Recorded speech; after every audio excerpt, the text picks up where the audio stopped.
네, 오늘 이 아침 하나님께서 주시는 말씀은 누가복음 18장 18절부터 30절까지의 말씀이 되겠습니다. 누가복음 18장 18절부터 30절까지의 말씀입니다.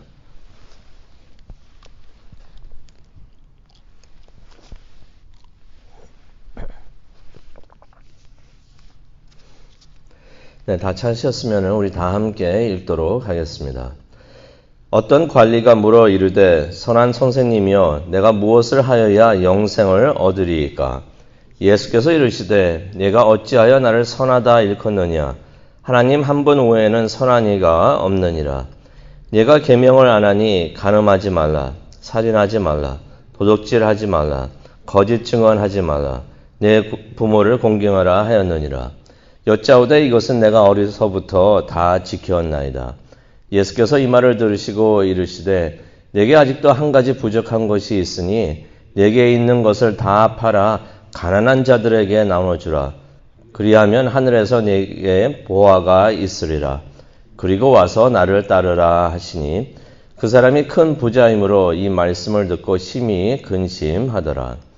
예수께서 그를 보시고 이르시되 재물이 있는 자는 하나님의 나라에 들어가기가 얼마나 어려운지 낙타가 바늘귀로 들어가는 것이 부자가 하나님의 나라에 들어가는 것보다 쉬우니라 하시니 묻는 자들이 이르되 그런즉 누가 구원을 얻을 수 있나이까?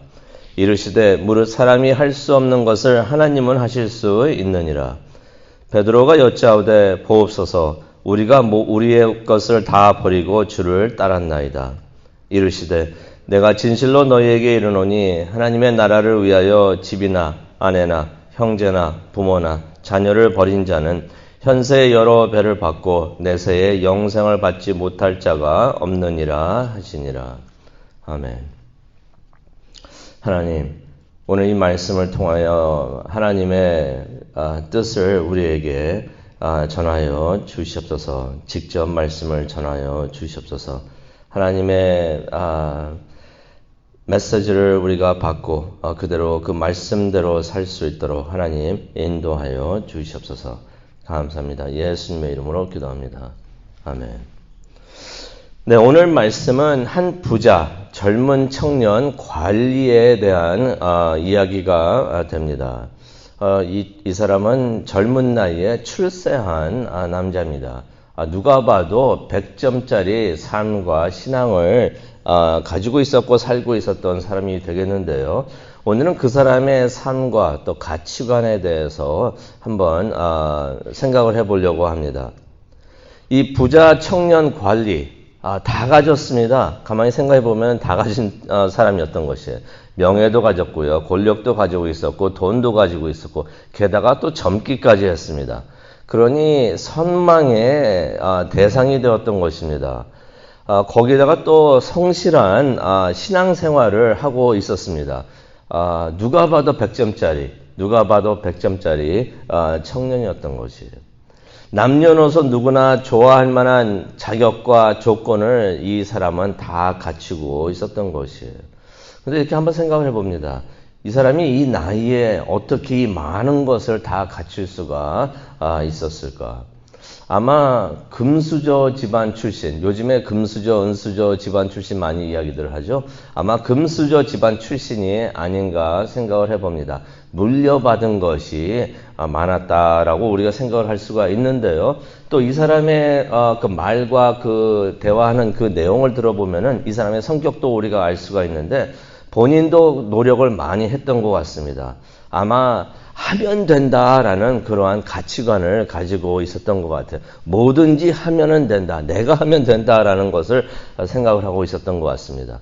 근데 이 사람이 영생에 대해서 의문을 가집니다. 그래서 그의 생각은 내가 다른 것은 다 내가 노력해서 얻었는데 영생은 내가 무엇을 어떻게 해야지 얻을 수가 있을까라고 생각을 한 것 같습니다. 그게 18절에 나오는데요. 그래가지고 이 청년이 예수님을 찾아옵니다. 답을 얻기 위해서 예수님을 찾아오는데요. 예수님을 찾아와가지고 이 청년이 예수님을 선한 선생님이여 라고 부릅니다. 그 18절에 나오죠. 이 사람은 예수님한테 와가지고 예수님께 최대한의 존경심을 보여줬던 것이에요. 그게 선한 선생님이요 라고 부르면서 왔던 것이 그것을 보면서 우리가 알 수가 있는데요. 왜 그러냐?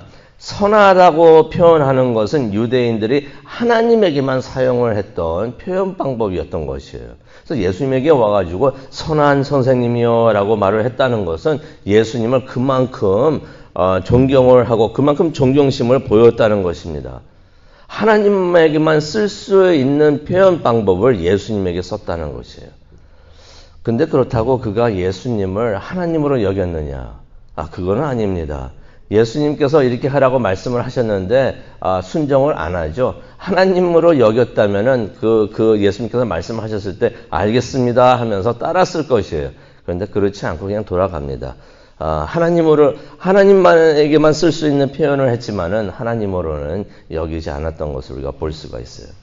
그런데 예수님께서 그렇게 질문을 하는 청년의 마음을 가만히 들여다 보십니다.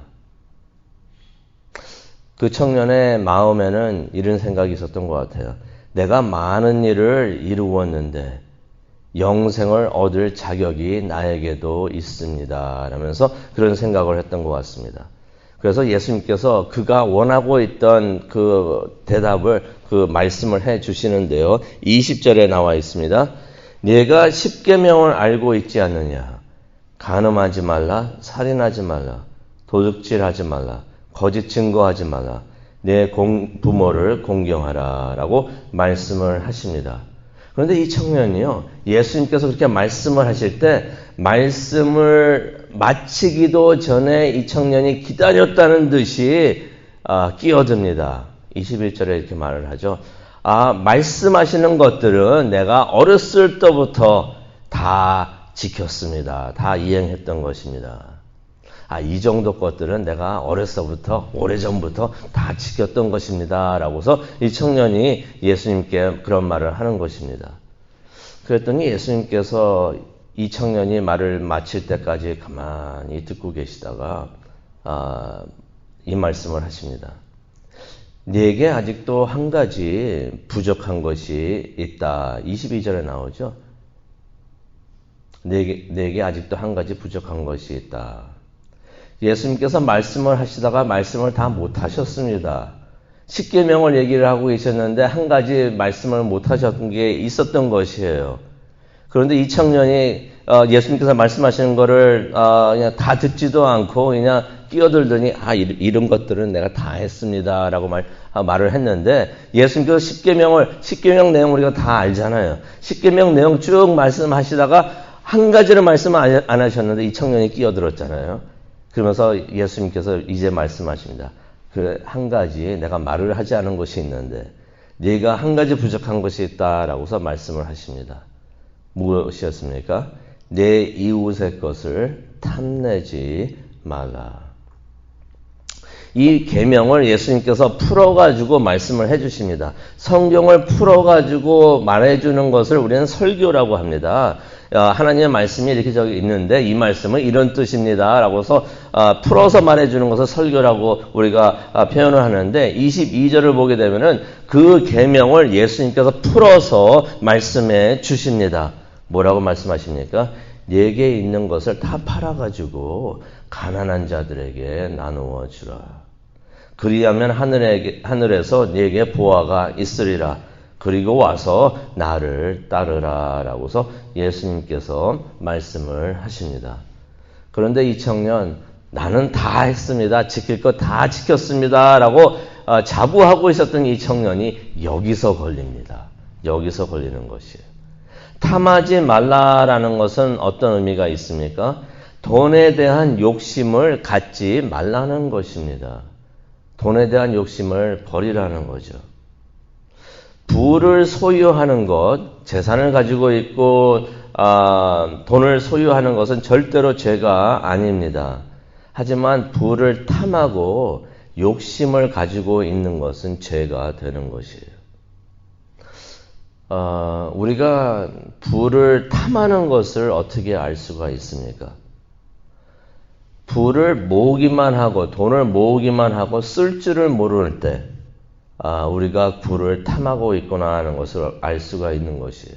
자신을 위해서 모으기만 하고 남을 위해서는 쓸 줄을 모를 때 우리가 그 부를 탐하고 있는 것을 우리가 알 수가 있는데, 예수님께서는 뭐라고 말씀하시는 것입니까? 이 부를 놓을 줄 모르면은 너는 나를 따를 수가 없다라고서 예수님께서 말씀을 하시는 것입니다.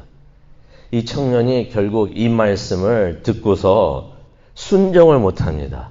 부를 놓지를 못하는 것이에요. 그래서 23절에 보면은 이 말씀을 듣고서 근심을 하면서 돌아가는데요. 23절에 보니까 이 친구가 근심을 하는데 무척이나 괴로워하면서 근심을 합니다. 이 모습이 바로 순종 못하는 사람의 모습인 것이에요. 말씀을 듣는데 이 말씀이 하나님의 말씀인 건 알겠는데 이것을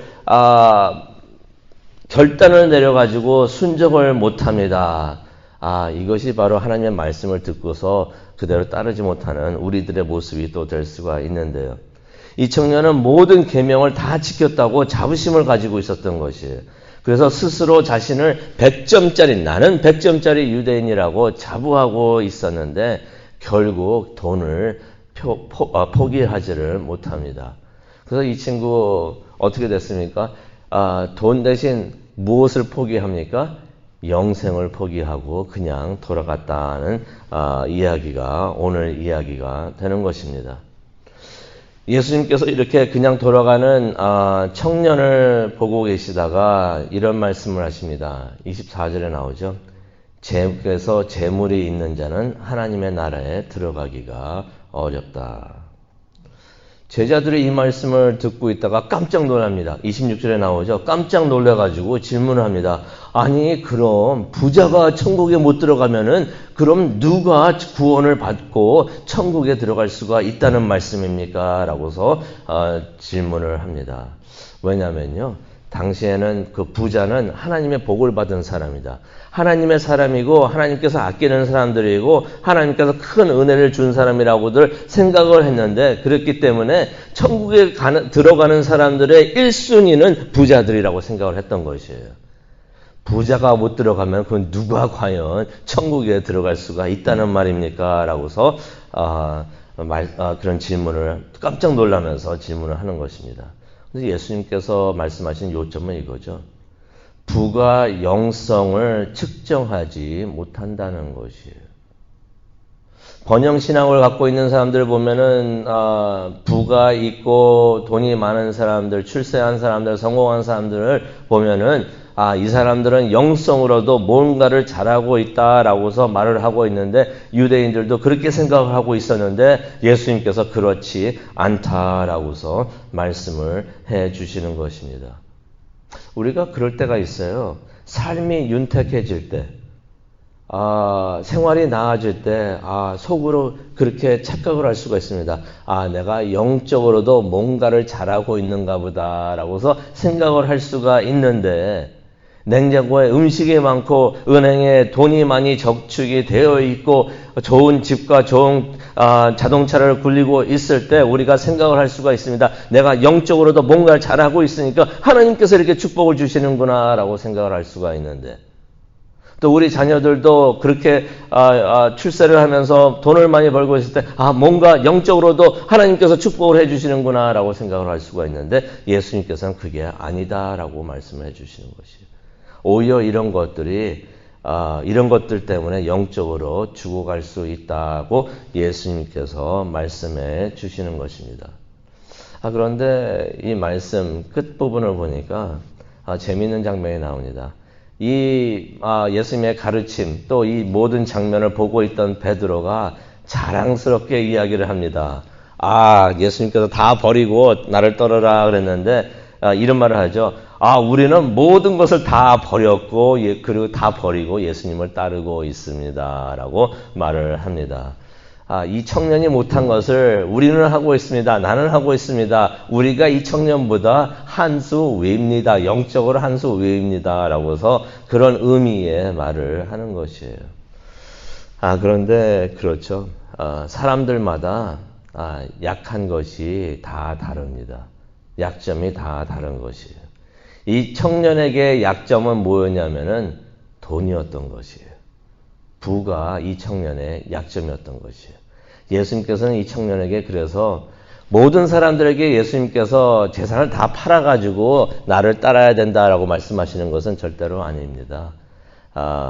예수님께서 말씀하시는 것은 이 청년을 딱 보니까 이 청년의 약점이 이 청년을 영성으로 더 하나님께 가까이 나아가는데 무엇이 붙잡고 있었냐면은 돈이 붙잡고 있었던 것이에요. 그래서 예수님께서 그의 마음을 보시고 또 삶을 보시고 가치관을 보시면서 뭐라고 말씀하시는 것입니까? 그 돈을, 네가 붙잡고 있는 그 돈을 놔두어라 라고, 놓아주어라 라고 말씀을 하시는데, 사람마다 약점은 다 다른 것이 있는 것이에요.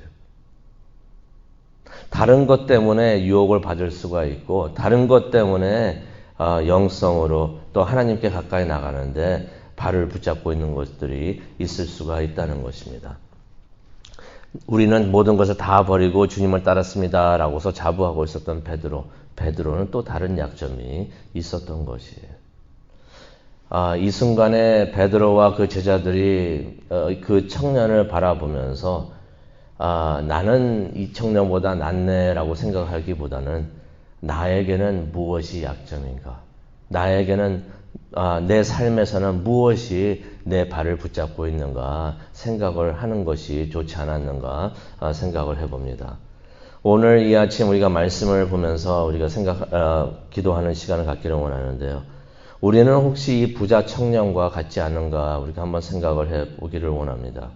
이 청년의 아쉬운 점이 어떤 것이 있었냐면요. 자신의 가치관과 삶을 가지고 있었던 것이에요. 나는 이런 삶을 산다라고 생각을 하고 있었고 나는 이런 가치관을 갖고 있다라고 생각을 하고 있었는데 그것은 절대로 바꾸지 않으면서 신앙생활을 하려고 했던 것입니다. 나에게는 이게 중요해. 절대로 놓을 수 없어 하면서 그러면서도 나는 영생을 하기를 원합니다 라고서 하면서 그런 마음으로 예수님께 나왔던 것입니다. 예수님께서 그러시는 거죠. 아니다. 하나는 놓고 하나님을 따르기를 원한다면은 하나님만을 바라보면서 갈 수 있는 삶과 가치관을 가져라 라고서 예수님께서 말씀을 해 주시는 것입니다. 예수님께서는 우리 모두에게 전 재산을 다 팔아가지고 기부하라고 하시는 것이 아니라 우리의 부족한 부분을 지적해 주시면서 다른 것은 다 좋은데 이 부분은 너의 삶에 있어서 이 가치관과 이 부분은 어떻게 생각하냐 하면서 우리에게 오늘 이 아침 지적해 주시는 줄로 믿습니다. 그러면서 이 마음도 버리고 나를 따르라 라고서 예수님께서 말씀해 주시는 줄로 믿습니다. 혹시 우리가 놓지 못하는 것이 있다면은 그것마저도 내려놓고서 예수님을 따라가는 우리 모두가 되기를 원합니다. 그것이 무엇이든지 간에 성령님께서 오늘 이 아침 그것을 지적해 주시면은 그것을 과감히 내려놓고 하나님 내가 이것마저도 내려놓고 하나님을 따릅니다. 하나님의 뜻을 따릅니다 라고서 나아갈 수 있는 우리 모두가 되기를 원합니다. 그래서 우리 모두가 하나님 보시기에 100점짜리 제자 100점짜리 신자가 되기를 원합니다. 그것을 위해서 기도하는 귀한 시간 되기를 간절히 축원합니다. 하나님 오늘 말씀을 통하여 성령님께서 우리에게 사역해 주시는 것을 감사합니다. 하나님 앞에 우리 모습 그대로 나아가기를 원합니다. 하나님 함께하여 주시옵시고 우리의 삶과 가치관을 보시면서 잘못된 거 부족한 거 있으면은 하나님 지적해 주시옵소서. 그것까지도 다 내려놓고 그것까지도 하나님께 다 맡기고 하나님만을 위해서 하나님만을 따라가면서 하나님의 제자가 예수님의 제자가 되기를 원합니다. 이 순간 함께하여 주시고 인도하여 주시옵소서. 감사합니다. 예수님의 이름으로 기도합니다. 아멘.